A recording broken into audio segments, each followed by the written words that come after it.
mais uma vez, dar parabéns aqui pelas apresentações, Miquéia, Rodolfo, Fernando.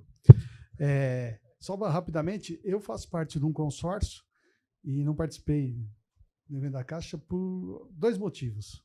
Um, que a gente já tinha um projeto em andamento, né?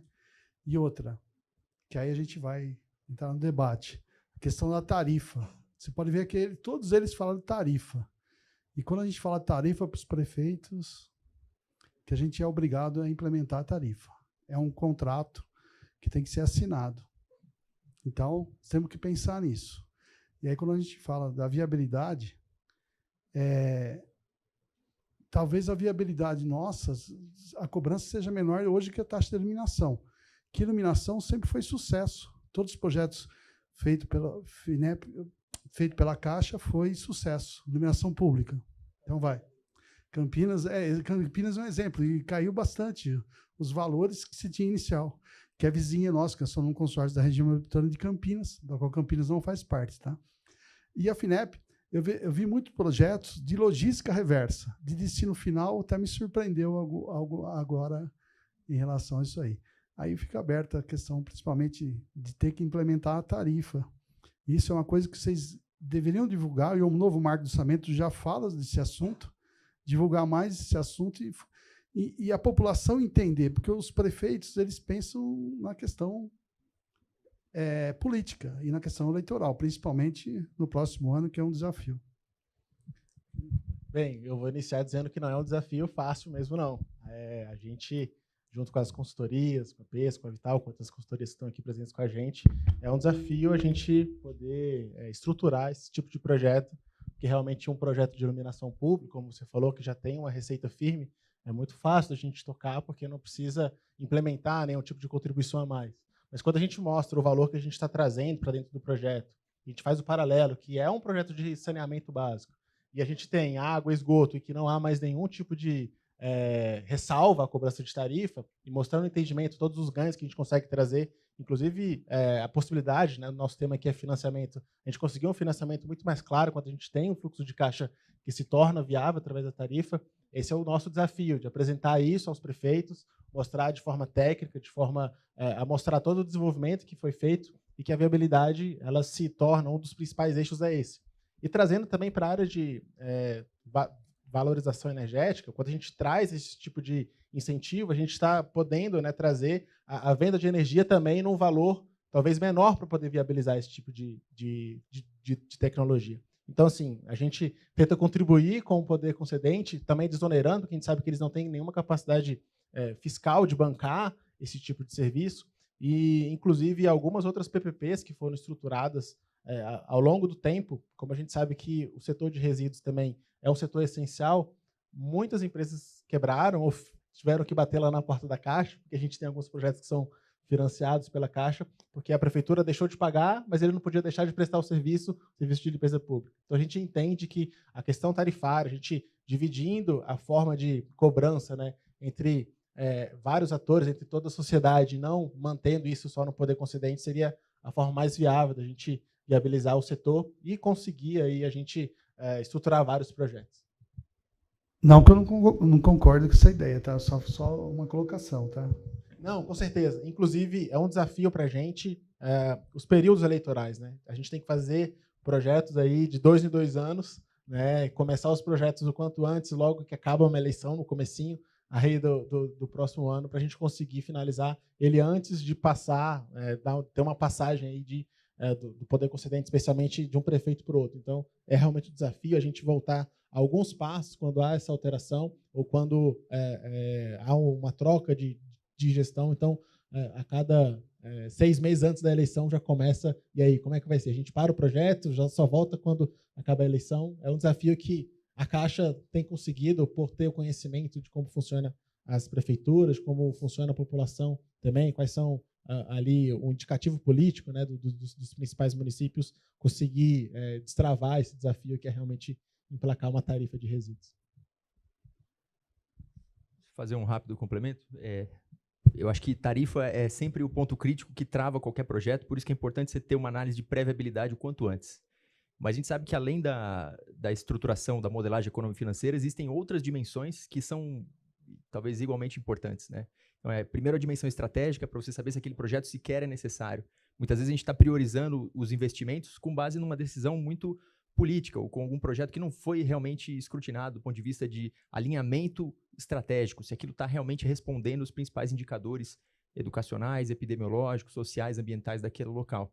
Então, essa análise estratégica é um ponto. Depois, a análise comercial, se aquele projeto se encaixa dentro do modelo de contratação mais adequado para o setor e para a região.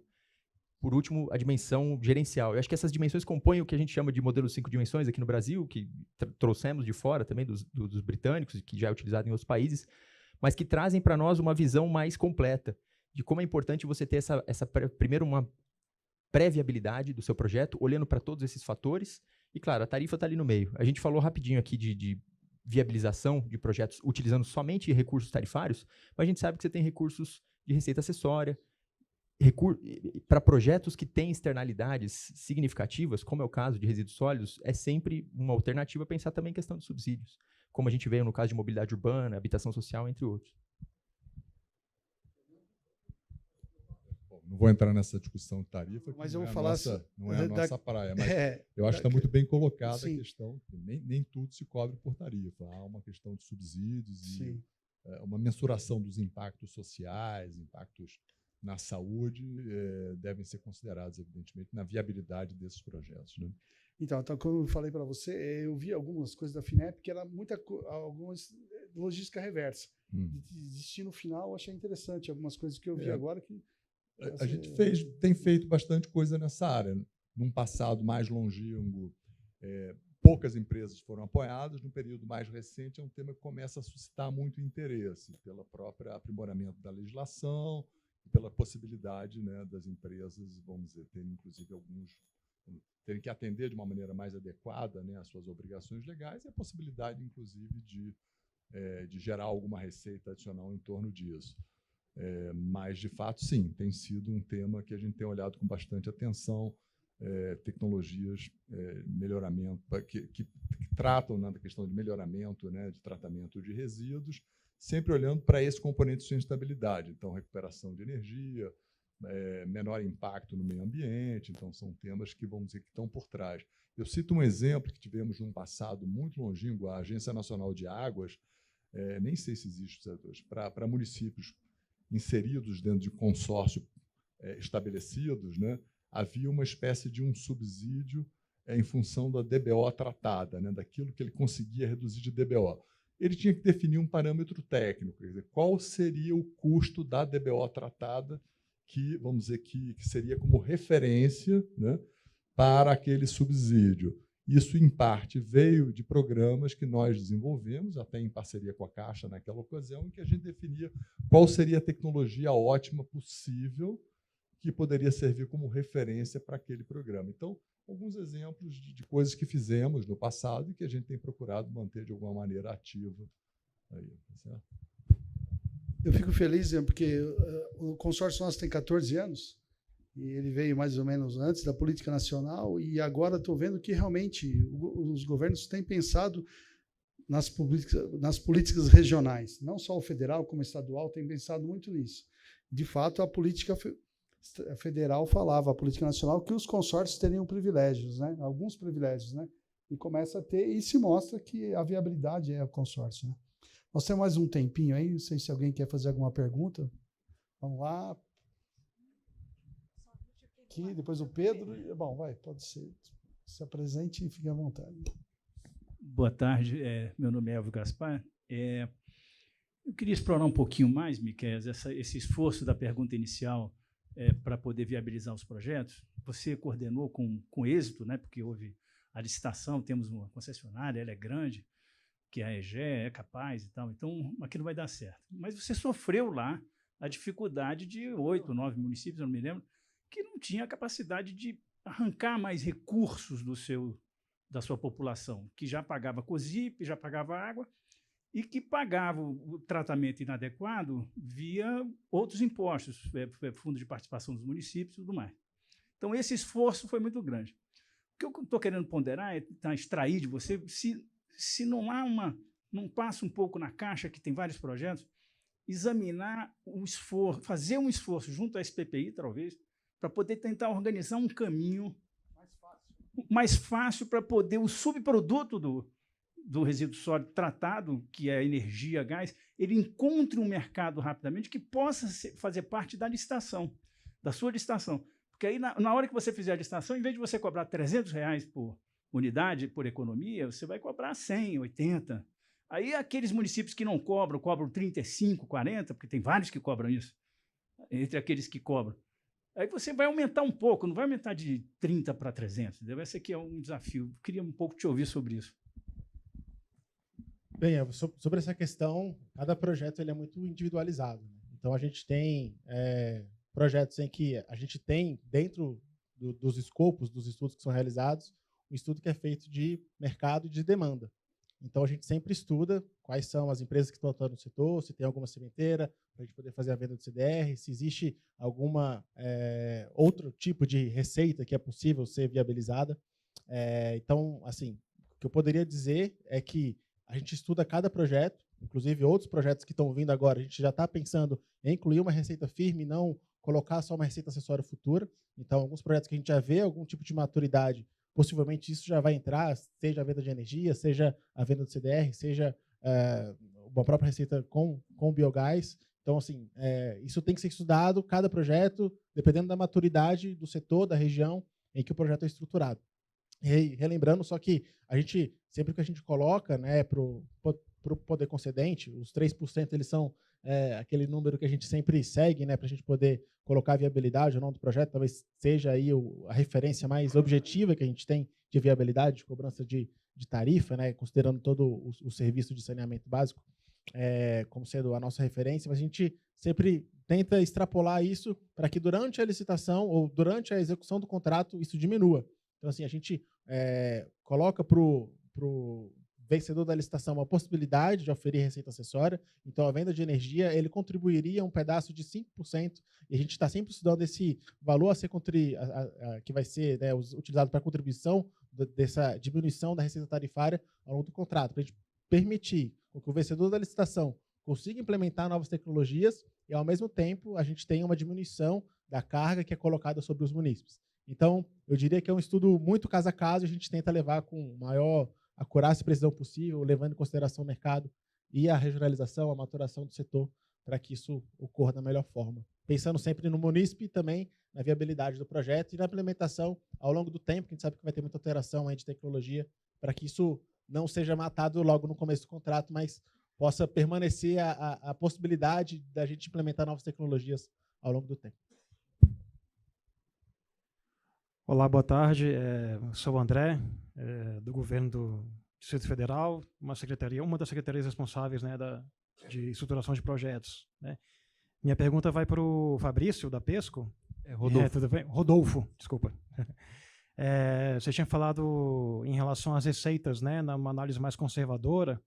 Eu queria que você especificasse um pouquinho, detalhasse mais um pouquinho, que receitas seriam mais viáveis nesse modelo mais conservador, né? Receitas não tarifárias, que tipo de exemplo de receitas acessórias a gente poderia abarcar no empreendimento para torná-lo mais viável, né? Então, queria que você esmiuçasse um pouquinho, detalhasse um pouquinho mais que tipo de receitas poderiam entrar nessa análise mais conservadora, né? Se são receitas, no caso, receitas não tarifárias, né? E receitas acessórias para poder viabilizar mais o empreendimento.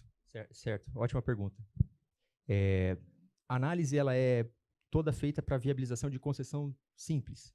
Então, todos os cálculos aqui, o que eu mencionei, eles não envolvem algum tipo de contrapartida, né, ou contraprestação do governo, do poder concedente para o parceiro privado, ou um aporte que seja. Mas elas incluem a receita acessória gerada, por exemplo, o aproveitamento do CDR, seja o CDR simples, bio-CDR, o gás, né, o gás de aterro, dependendo da rota tecnológica traçada, a gente estimou um percentual dessa receita que poderia voltar para o investidor, para ele poder equilibrar o seu fluxo de caixa, né, descontado. A gente utilizou como referência os preços dos leilões que foram feitos, né, das tarifas que têm sido cobradas, praticadas em cada uma dessas rotas tecnológicas para estimar isso. Então, além dessas receitas que já são naturais ou intrínsecas de cada rota tecnológica, né, seja a venda de combustível, seja a própria venda da energia ou do material reciclado em si, você pode pensar em como a gente estava falando um pouco antes aqui, como é um serviço que não gera apenas o benefício direto para o usuário, ele tem um benefício que transborda ao não ofertante no usuário, ou seja, a externalidade, é nesse tipo de setor de infraestrutura que geralmente o poder público tem interesse em aportar capital, né, seja por meio de um aporte direto no começo, para amortizar um pouco o CAPEX, seja por meio de um VPM aí ao longo do projeto, justamente por, de alguma maneira, isso poder capturar esse benefício não monetário que aquele projeto gera. São externalidades, o colega aqui da FINEP estava falando, né, se reduzir, às vezes, a despoluição de um corpo hídrico, a redução das desamenidades, ou seja, da poluição atmosférica, poluição visual, tudo isso que é gerado para a sociedade e não tem um valor de mercado, você pode capturar e trazer isso para dentro do projeto por meio de um aporte, por meio de uma PPP, né? E saindo um pouco do contrato de concessão simples e entrando numa outra modalidade, mas que garante maior viabilidade financeira daquele projeto. Opa, boa tarde, me chamo Pedro Duarte. Recentemente estive vinculado à Confederação Nacional de Municípios, entidade que congrega mais de 5.000 municípios no Brasil. E queria fazer 2 comentários. Um elogio ao trabalho do FEP. A gente acompanha esse trabalho, né? A CNM também participa do conselho do FEP. E entendo como um diferencial nesse trabalho de estruturação de concessão, né? Você comentou aí a taxa de sucesso. É importante comentar que, com o apelo para concessão, que é um instrumento importante, a gente também tem as PMIs. E os mapeamentos da Radar PPP mostram a taxa de mortandade das PMIs de quase 90%. Óbvio que existem boas estruturações via PMI, mas a gente entende, pelo menos eu estou falando a partir da minha perspectiva como Pedro, que justamente o governo federal foi quem entendeu os gargalos aí, que ele foi, ao longo do tempo, investindo em municípios de forma individualizada e aprendendo com muito erro. Então, eu acho que aquela nota técnica conjunta é um grande referencial para um trabalho de estruturação. E já linkando, fazendo a pergunta para o Rodolfo, você comentou que vocês começaram, eu acompanhei o evento de lançamento do trabalho de vocês, mas pela correria do dia a dia não pude me debruçar na ferramenta. Você comentou que começa com 5 alternativas e vai para 8. E se vem daquela referência justamente das 5 alternativas da nota técnica conjunta, e se vocês fizeram um trabalho de benchmarking com a estruturação feita pela GIZ, porque a GIZ tem as ferramentas de rota e as de custo, e se vocês já cotejaram um trabalho com outro. Sim, obrigado pela pergunta. Começam com essas 5 rotas e depois a gente desdobra ela em 8, porque tem algumas variações que a gente viu que são aplicáveis a alguns municípios, outras nem tanto. Então, todo o trabalho da GIZ, o trabalho da UFPE também foi uma grande referência, e assim como dezenas de outras referências acadêmicas, da literatura acadêmica, a gente trouxe e tentou compilar isso nessas rotas que são as mais aplicáveis aqui para o nosso contexto. Claro que, dependendo da região, dependendo do contexto socioeconômico, nem todas as rotas vão ser aplicáveis, até do ponto de vista tecnológico, sem pensar em financiamento. Mas a ideia foi colocar esse cardápio de opções para que aí os consórcios possam testar, para ver se, às vezes, você não tem uma demanda por CDR, por exemplo, não tem uma indústria que consuma aquele combustível, né? Então, dentro das opções, você possa escolher aí, cotejar qual que é aquela que é mais aplicável e checar se ela tem viabilidade, pelo menos de uma maneira paramétrica ainda. Ali, para encerrar, que o tempo nosso esgotou aqui. Oi, boa tarde, eu sou Antônio Gaudiano, eu trabalho na Celgpar. Eu gostaria de perguntar ao colega que apresentou o modelo de pré-viabilidade paramétrico. O modelo dele leva em conta questões de renda, né? Eu vi ali 3% da renda, eu acho que eu vi renda média, né? Eu queria entender um pouco o modelo, se ele leva em conta um cálculo de rentabilidade ao investidor, se é uma rentabilidade à conta de chegada, se o modelo consta condições de financiamento, e se possível, o colega também do FINEP, projetos de maior porte, digamos, incineradora, em que haja ganhos tecnológicos num trecho específico, digamos, na parte de filtragem. É possível fazer uma segregação do projeto para poder atender a apenas uma parte deles através de fundos não reembolsáveis? Quer começar? Vamos lá. A questão de recursos não reembolsáveis, que eu mencionei ali, que são recursos de subvenção, normalmente eles vêm por chamamento público, então nem sempre ele está disponível Teria que, evidentemente, então, aguardar. Nós tivemos, esse ano que passou, alguma coisa nessa área. Mas, sim, eu entendo que sim, desde que você consiga caracterizar, quer dizer, você tem dentro de um determinado processo industrial, você está fazendo dentro de um processo de tratamento de resíduos, você está fazendo um aprimoramento de uma tecnologia que contempla uma parte do processo. É financiável, isso é possível fazer, né? Aí você precisa apenas caracterizar bem isso dentro do projeto, porque nós não vamos entrar no financiamento do empreendimento na escala operacional plena. A gente vai financiar, eventualmente, um piloto, vai fazer modificações, inclusive, às vezes, na escala que podem afetar a própria escala já operacional, mas a gente limita ao desenvolvimento da inovação. Então, mas é possível, entendo que sim.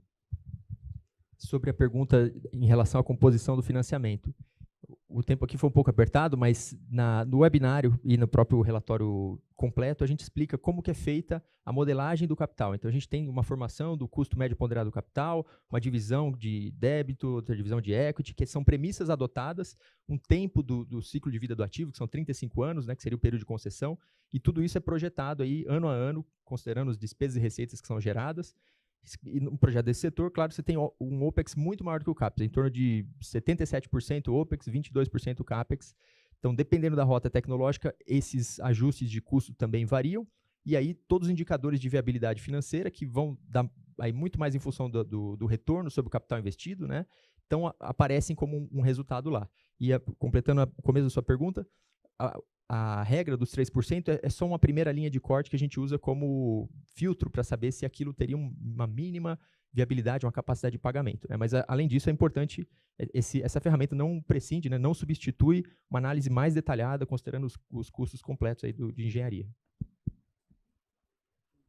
Então, agradeço Fernando, Miquel e Rodolfo pela participação aqui.